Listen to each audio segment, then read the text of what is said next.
Hello दोस्तों, मेरे channel पर एक नई कहानी में आपका स्वागत है। ये कहानी मेरे और मेरे फुफेरे भाई की है। यह उस समय की बात है जब मेरा फुफेरा भाई मेरे घर एक दावत में आया था। मेरा नाम कामिनी है। अक्सर मेरे भाई की नज़र मेरे ऊपर रहती है। मुझे कुछ बुरा नहीं लगता क्योंकि वह मेरा भाई है। मेरा भाई कई बार मेरी गोद से मेरे बेटे को लेता है और मुझे वापस देते समय कई बार उसका हाथ मेरे शरीर से टकरा जाता है और वह मेरे संतरे दबा देता है, तो मुझे अच्छा लगता है। रात के 8 बजे थे। हम भाई बहन मिलकर खाना खा रहे थे और आपस में बातें कर रहे थे कि कौन कहाँ सोएगा।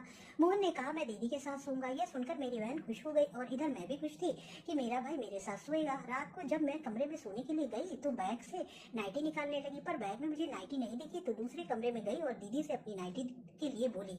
दीदी ने मुझे अपनी नाइटी दे दी और नाइटी देकर कमरे में वापस आ गई तो देखा मेरा भाई हाफ पैंट पहने सो रहा था।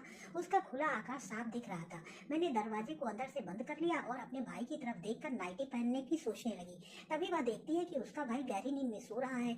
मैं आईने के सामने खड़ी हो गई और आईने में देखकर अपने कपड़े उतारने लगी। एक एक करके मैंने सारे कपड़े उतार दिए। अचानक से मेरी नजर आईने पर पड़ी तो देखा मेरा भाई मुझे चुपके चोरी छिपे देख रहा था। मैं भी शांत होकर अनजान बनकर अपने काम में लग गई। मैंने जल्दी से नाइटी पहनी और सोने के लिए तैयार होने लगी और सोने के लिए बिस्तर पर आ गई। मेरी नाइटी कुछ ज्यादा ही छोटी थी। मेरा भाई बिस्तर पर सोने का नाटक कर रहा था।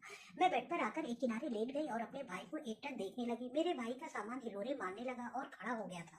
अचानक से मेरी नींद लग गई और मैं गहरी नींद में सो गई। रात को मेरा भाई उठा और मेरे से चिपक कर सो गया और धीरे धीरे वह मेरे बदन को सहलाने की कोशिश करता है, पर उसकी हिम्मत नहीं हुई। फिर वह सोने का नाटक करने लगा और वह सोने की कोशिश भी कर रहा था। अचानक से मेरी आंख खुल गई तो देखा मेरा भाई मुझे प्यासी नजरों से देख रहा था। तभी मेरा भाई मुझसे पूछता है, क्या हुआ दीदी, आपको नींद नहीं आ रही है क्या? मैंने कहा, नहीं मुझे नींद नहीं आ रही है। मैंने कहा, अब तुम बड़े हो गए हो? उसने कहा, हाँ दीदी, अब मुझे लड़की की कमी महसूस होती है। मैंने कहा, तुम मुझे दीदी मत समझो, अपनी फ्रेंड समझकर साफ साफ बताओ तुम्हें क्या चाहिए।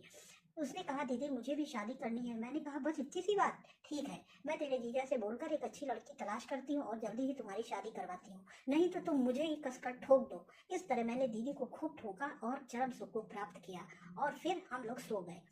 दोस्तों, वीडियो अच्छा लगा हो तो लाइक करें, सब्सक्राइब करें, शेयर करें, कमेंट करके जरूर बताएं कि स्टोरी के विषय में आपकी क्या राय है।